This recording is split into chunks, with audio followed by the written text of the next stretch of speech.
Saem as primeiras condenações na Operação Mensageiro. Entre os réus está o ex-prefeito de Itapoá, condenado a 18 anos de prisão. Operação Fundraising. Investigação desarticula grupo que fraudou mais de 300 licitações em metade das cidades do estado. Internação compulsória. Supremo forma maioria para impedir prefeituras de obrigar moradores de rua a ir para abrigos. O rompimento do reservatório da Casan. Empresa aceita a proposta e moradores vão receber um auxílio emergencial.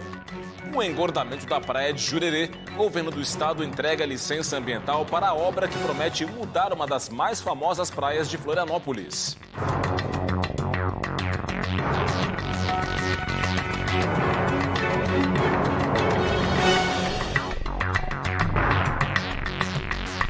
Olá, uma boa noite para você. O Band Cidade começa hoje com novidades sobre o maior esquema de corrupção da história de Santa Catarina, a Operação Mensageiro. O primeiro julgamento de envolvidos nas fraudes em licitações na coleta de lixo terminou com a condenação de 10 réus, entre eles um ex-prefeito. O julgamento dos envolvidos no maior esquema de corrupção em Santa Catarina foi realizado no Tribunal de Justiça. O ex-prefeito de Itapoá, no norte do estado, Marlon Neuber, do PL, foi condenado a 18 anos de prisão. A quinta turma do Tribunal de Justiça o considerou culpado pelos crimes de organização criminosa e corrupção ativa. Neuber foi o primeiro dos 16 prefeitos presos a ser condenado por corrupção e fraudes em contratos de coleta de lixo em municípios catarinenses. Em audiência anterior, o ex-prefeito de Itapoá admitiu ter recebido cerca de R$460 mil em propina da Serrana Engenharia. Ele também foi condenado a devolver cerca de R$1.600.000 aos cofres do município. O dono da Serrana foi condenado a 25 anos de prisão. O mensageiro recebeu uma condenação de 20 anos. Outros 7 réus, entre eles funcionários do gabinete do ex-prefeito e da empresa, foram condenados a penas que variam de 1 a 28 anos de prisão. A Operação Mensageiro foi deflagrada pelo Grupo de Atuação Especial de Combate ao Crime Organizado no dia 6 de dezembro do ano passado. As investigações do GAECO apontaram as fraudes em contratos de prestação de serviços de coleta de lixo nos municípios catarinenses. Ainda de acordo com as investigações, as licitações eram fraudadas em favor da Serrana Engenharia. O mensageiro atuava como um enviado da empresa que seria o responsável pelo pagamento das propinas aos agentes públicos. Segundo o GAECO, foram pagos mais de R$100 milhões a prefeitos de 16 municípios catarinenses. A empresa teria faturado mais de R$400 milhões com o esquema criminoso. E já que o assunto é fraude em licitações, esse foi o tema de uma nova ação do GAECO, a Operação Fundraising. Os investigados nessa ação são acusados de fraudar, vejam só, mais de 300 licitações em metade das cidades do estado, com um prejuízo de R$18 milhões para os cofres públicos. Investigadores do Grupo Especial Anticorrupção apuram uma organização criminosa que usava empresas de fachada ou laranjas para direcionar a elaboração de editais de licitação. Os criminosos encaminhavam modelos para serem aplicados por instituições públicas, geralmente em cidades de pequeno porte. A ideia era facilitar o acesso a recursos de emendas parlamentares em Brasília. Além das fraudes nas licitações, foram encontrados também indícios de pagamento de propina a agentes públicos, já que as empresas contratadas não executavam o serviço. A organização venceu desta forma 308 licitações e celebrou contratos com 146 cidades catarinenses, com prejuízo de R$18 milhões para os cofres públicos. Foram cumpridos 16 mandados de busca e apreensão em Florianópolis, Itajaí, Blumenau, Gravatal e Brasília. 5 pessoas foram presas pela Polícia Civil na Operação 4x4. Elas integram um grupo criminoso que furtava, adulterava e encaminhava caminhonetes de luxo para desmanches em outros estados e até no exterior. As prisões ocorreram em Balneário Camboriú e Joinville. E também foram cumpridos mandados em São José dos Pinhais e Paysandu, cidades do Paraná, onde também foram cumpridos 18 mandados de busca e apreensão. Pelo menos 20 caminhonetes foram furtadas só neste ano. Os bandidos ainda tentavam extorquir as vítimas ao exigir dinheiro para devolver os veículos. E a Polícia Federal prendeu 4 pessoas e cumpriu 10 mandados de busca e apreensão em uma ação contra um grupo criminoso que atua no tráfico de drogas no oeste do estado. Foi o resultado da Operação Recidiva. A ação contou com a parceria das polícias civil e militar. As ordens judiciais foram cumpridas nas cidades catarinenses de Chapecó e Planalto Alegre e em Foz do Iguaçu, no Paraná. As investigações começaram em setembro do ano passado e identificaram um grupo formado por 3 irmãos, moradores de Chapecó, que mantinha contato com traficantes de Foz do Iguaçu para comprar drogas e revender no oeste. Ao longo das investigações, pelo menos 3 apreensões foram feitas. Os envolvidos vão responder por tráfico interestadual de drogas e associação para o tráfico. Olha, 2 ocorrências resultaram na apreensão de mais de 250 quilos de maconha em Santa Catarina. Uma apreensão ocorreu no Planalto Norte e a outra no oeste do estado. Na noite desta quarta-feira, a Polícia Rodoviária Federal apreendeu 108 quilos de maconha. A droga estava em um carro abordado na BR-280 em Mafra, Planalto Norte. A maconha estava em caixas lacradas de achocolatado em pó. O motorista de 33 anos pegou a carga em Foz do Iguaçu e entregaria a maconha em Florianópolis. Ele foi levado para a Delegacia de Polícia de Mafra. Na manhã desta quinta-feira, a Polícia Militar tirou de circulação 150 quilos de maconha. A apreensão ocorreu em Xanxerê, no oeste catarinense. Policiais abordaram um veículo usado por um casal para transportar a droga. Um homem de 27 anos e uma mulher de 30 foram presos em flagrante e levados para a delegacia. O dia foi de caos no tráfego de uma das mais movimentadas ruas da capital, a Antônio Edu Vieira, no bairro Pantanal. O motivo foi o surgimento deste buraco na via, que provocou congestionamentos e filas que se estenderam até a Via Expressa Sul. Quem passou pelo local teve que desviar pela ciclovia para poder passar. Moradores improvisaram uma sinalização para orientar os motoristas. A Prefeitura de Florianópolis informou que um problema estrutural da Casan foi o que provocou o buraco. A recomendação é para evitar a via até o reparo definitivo, que deve ser concluído somente até o fim da madrugada desta sexta-feira.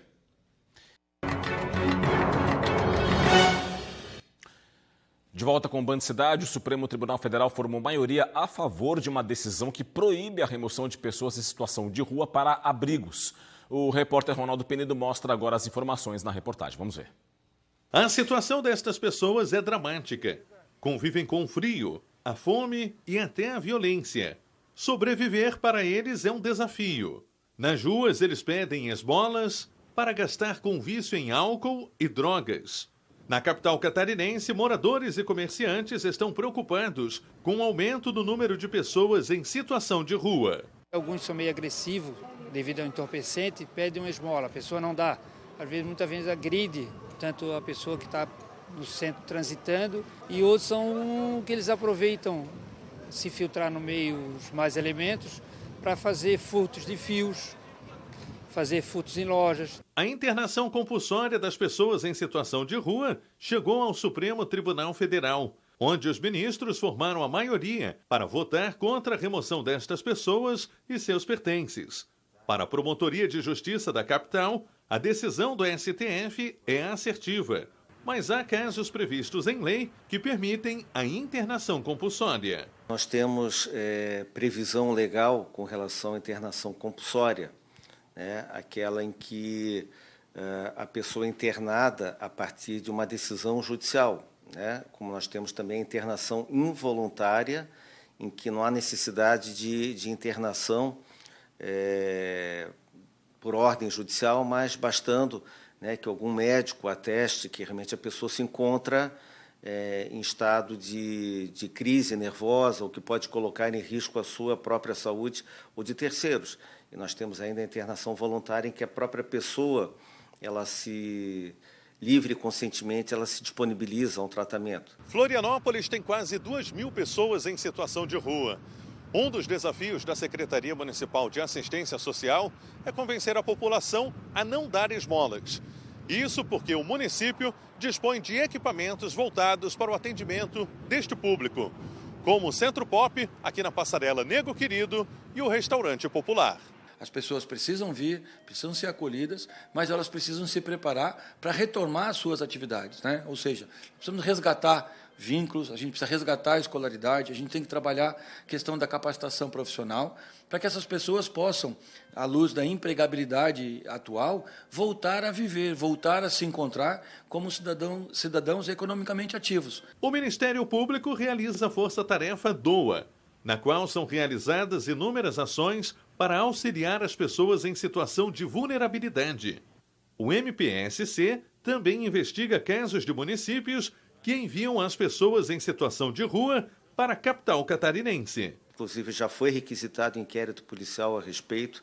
Nós estamos esperando informações para que possamos, uma vez comprovado o fato, ingressarmos com as ações civis e penais competentes contra essas prefeituras que estão praticando esse crime, que eu digo um crime de desumanidade, contra essas pessoas vulneráveis. Na capital, a Prefeitura vai lançar nos próximos dias uma campanha de conscientização para a população, com o objetivo de orientar sobre o encaminhamento a ser dado para as pessoas em situação de vulnerabilidade social. A Prefeitura de Joinville, no norte do estado, vai conceder para o setor privado a gestão e a manutenção de um dos principais centros culturais da cidade, o Centro Eventos Carl Hansen. O edital foi lançado hoje. O complexo é composto pelo Expocentro Edmundo Dobrova, Teatro Juarez Machado, Centro de Convenções Alfredo Salfer e Arena Multiuso. Até o dia 31 de outubro está aberto o prazo para apresentação de propostas de maneira eletrônica no site da Prefeitura de Joinville, conforme previsto no edital.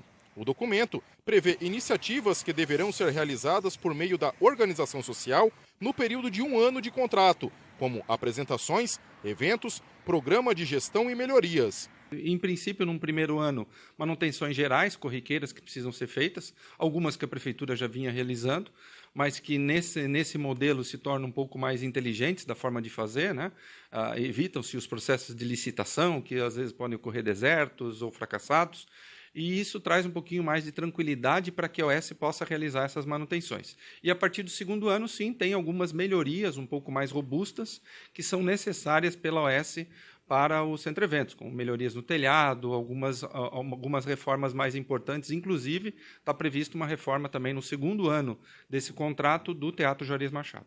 O contrato de gestão terá a duração de 5 anos, podendo ser prorrogado por mais 5, caso haja entendimento entre as partes. Com a concessão, a Prefeitura de Joinville prevê um repasse mensal de aproximadamente R$ 190 mil. O julgamento da proposta será realizado pela Comissão Permanente de Licitação, que levará em consideração alguns critérios previstos no chamamento público. O Festival de Dança de Joinville e a sede da Escola do Teatro Bolshoi não terão alterações e permanecem no complexo conforme previsto no edital. Todas as permissões e concessões que existem hoje, tanto das lanchonetes que estão lá instaladas, quanto do Instituto Festival de Dança e o Bolshoi, que tem as permissões de uso do espaço, permanecem no contrato e devem ser gerenciadas pela OS da mesma forma. Isso não muda nada, qualquer alteração nesse sentido precisa da aprovação da administração. O rompimento do reservatório da Casan na capital. A Companhia de Águas aceitou a proposta de auxílio emergencial para os atingidos pelo desastre no bairro Monte Cristo, área continental da cidade, ocorrido no dia 6 de setembro. O acordo foi mediado pela Defensoria Pública do Estado e assinado nesta quinta-feira por representantes dos moradores e pelo presidente da Casan, Edson Moritz.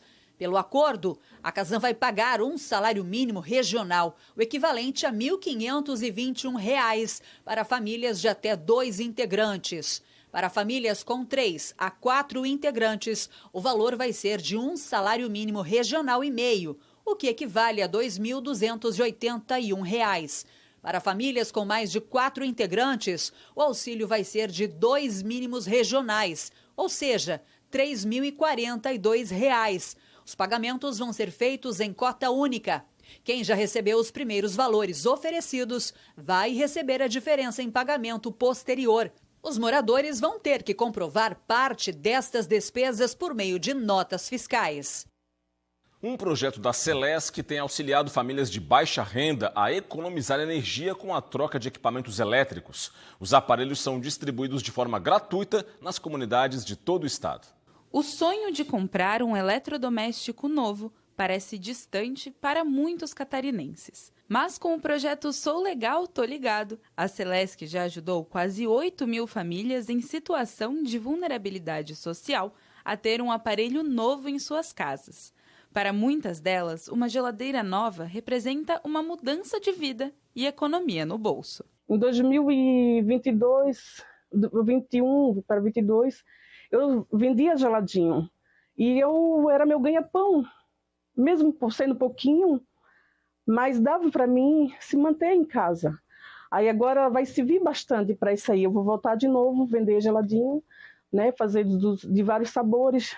Além de geladeiras, também são entregues freezers, lâmpadas LED e chuveiros. Essa troca por aparelhos mais novos diminui o gasto de energia, reduzindo também o valor das contas. O consumidor que quiser participar precisa ser morador de uma comunidade de baixa renda e deve estar em dia com o pagamento das faturas de energia. O que é importante a gente ressaltar aqui é que isso é um programa que vem com o projeto de eficiência energética da Celesc, junto com a ANEEL, está no 4º ano da sua edição, então sempre com programas buscando e visando sempre essa parceria, né, com programas que visem a eficiência energética.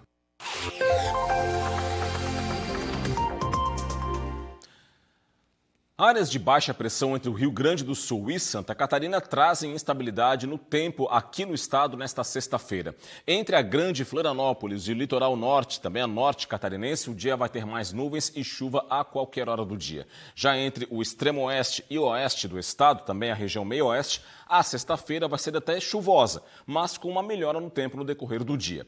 Os totais de chuva mais elevados devem ocorrer entre o meio-oeste e o norte catarinense. Somente nessa faixa aqui, litoral sul de Santa Catarina, é que o tempo vai ser um pouquinho mais firme, dia de sol entre nuvens. As temperaturas vão estar amenas na faixa leste do estado e mais elevadas no oeste. Vamos conferir. Em Florianópolis, mínima de 15, máxima de 18 graus. Em Joinville, variação entre 12 e 17. Em Blumenau, mínima de 14 e máxima de 17 graus. Vamos virar a página. Criciúma, no sul do estado, mínima de 12, máxima de 23. Em Lages, variação entre 8 e 15 graus. E em Chapecó, mínima de 12 e máxima de 24 graus. A seguir, as informações do esporte e veja também, o governo do estado entrega a licença ambiental para o engordamento da praia de Jurerê, norte da ilha. Os detalhes em instantes. Até já.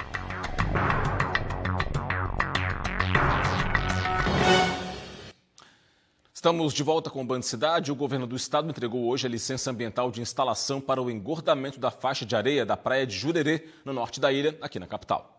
A licença ambiental de instalação fornecida pelo Instituto do Meio Ambiente foi entregue pelo governador Jorginho Melo ao prefeito de Florianópolis, Topázio Neto, nesta quarta-feira. A obra vai custar 25 milhões de reais e vai ser feita pela prefeitura em parceria com o governo do estado. Uma demonstração de parceria, de agilidade, de compromisso em fazer bem feito e fazer com rapidez. O governo do estado é parceiro em 50% dessa obra e que vai revolucionar toda aquela parte do norte da ilha, na praia de Jurerê, tanto a tradicional quanto a internacional. As obras vão incluir execução de um aterro hidráulico com quase 4 mil metros de extensão.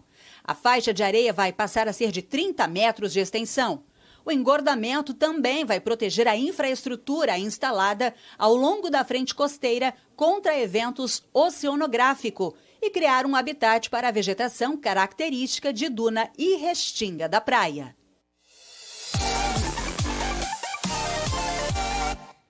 Série B do Brasileiro, elenco e comissão técnica do Criciúma fazem as contas para a reta final da Série B. O time precisa se manter vivo na luta pelo acesso. Apenas 8 pela frente. A reta final está se afunilando. A meta do Tigre, claro, é o acesso à elite do futebol brasileiro. No entanto, é hora de pegar a calculadora e fazer umas continhas para atingir a meta. 65 pontos, pelo que nosso elenco fez as contas, vai conseguir o acesso quem fizer 65 pontos.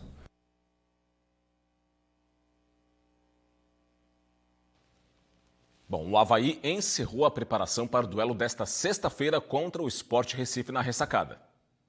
O time Azurra vai encarar o Sport, que é o vice-líder da competição, e vem a Florianópolis querendo buscar a liderança. O Avaí tem a missão nessa rodada de frear essas pretensões do time de Recife. E mais uma vez, o elenco havaiano tem a seu favor o fator casa. O fator casa é se impor, né, cara? Se impor, a gente fez o resultado. A gente sabe a qualidade do time do Sport. mas a nossa qualidade também é corrigir algumas coisas. Entre essas correções, tem uma essencial. O time Azurra precisa melhorar o ataque. O Leão da Ilha é o terceiro time empatado com o Sampaio Corrêa, que menos balançou as redes. Apenas 23 gols marcados em 29 jogos. Mas não é só isso que o time Azurra tem que corrigir. A zaga também preocupa o torcedor. O Avaí tem a quarta pior defesa da competição, com 39 gols sofridos. Eduardo Barroca tem até amanhã para solucionar esses problemas, porque o torcedor vai à ressacada, apoiar o time e, claro, quer ver o Avaí sair de lá com a vitória. E há poucas rodadas para o fim da Série B, a Chapecoense não vai ter vida fácil na luta para escapar do rebaixamento. 4 jogos na Arena Condá e 5 serão bem longe do oeste catarinense. A primeira chapa quente será contra o Vila Nova de Goiás, ex-clube do professor Claudinei Oliveira, e lá ele conhece bem. Eu acho que a Chapecoense tem condições de ir lá e vencer o jogo também. Então a gente tem que acreditar na nossa proposta de jogo, né, executá-la da melhor maneira possível, manter a intensidade, a gente sabe da dificuldade do calor, né, além do calor, a umidade relativa do ar é muito baixa, sempre em Goiânia, lá 20 e poucos por cento de umidade relativa do ar. Então a gente vai sentir um pouco isso com certeza, mas isso aí não pode servir de desculpa a gente não correr, não se dedicar ao máximo. Vila Nova e Chapecoense entram em campo no próximo domingo às 13h45 da tarde, no estádio Serra Dourada. Mudando de assunto, um bazar beneficente neste fim de semana vai arrecadar recursos para obras e benfeitorias no Hospital Regional de São José, na Grande Florianópolis. A Associação Amigos do Hospital Regional Dr. Homero de Miranda Gomes e Instituto de Cardiologia de Santa Catarina trabalha há 27 anos distribuindo amor para os pacientes. O apoio financeiro vem da comunidade, que vai ter a chance de ajudar mais uma vez nesta sexta, sábado e domingo, no bazar beneficente com itens apreendidos por descaminho. Os itens repassados pela Receita Federal vão desde cosméticos a eletrônicos, utensílios domésticos e vestuário. Todo o valor que for arrecadado neste bazar vai ser revertido em obras para o Hospital Regional de São José e para o Instituto de Cardiologia. Uma das principais obras nossas agora, depois do bazar, é concluir a obra da UTI nova do Hospital Regional. São 10 novos leitos que eles estão concluindo, o Estado, e a ajuda da Amor lá em algumas partes dessa nova UTI. A associação presta apoio aos pacientes em situação de vulnerabilidade, com entregas de kits de higiene, roupas e cestas básicas, e realizando reformas e construções nas instituições. Em 2011, ajudaram a construir o Solário, um espaço importante para pacientes internados terem contato com o exterior. Muito bem, 7 horas e 18 minutos, 7 e 18. Na tela para você as imagens de Florianópolis, a capital de todos os catarinenses neste momento, neste comecinho de noite. 19 graus é a temperatura, imagens das pontes que ligam a ilha ao continente. Ficamos por aqui com o Band Cidade de hoje. As reportagens desta edição você confere em tvbv.com.br. Para acessar, é só apontar a câmera do seu smartphone para o QR Code que está na sua tela. Vem aí o Jornal da Band. Para você, um forte abraço, muito obrigado pela audiência, boa noite e até amanhã. Tchau, tchau.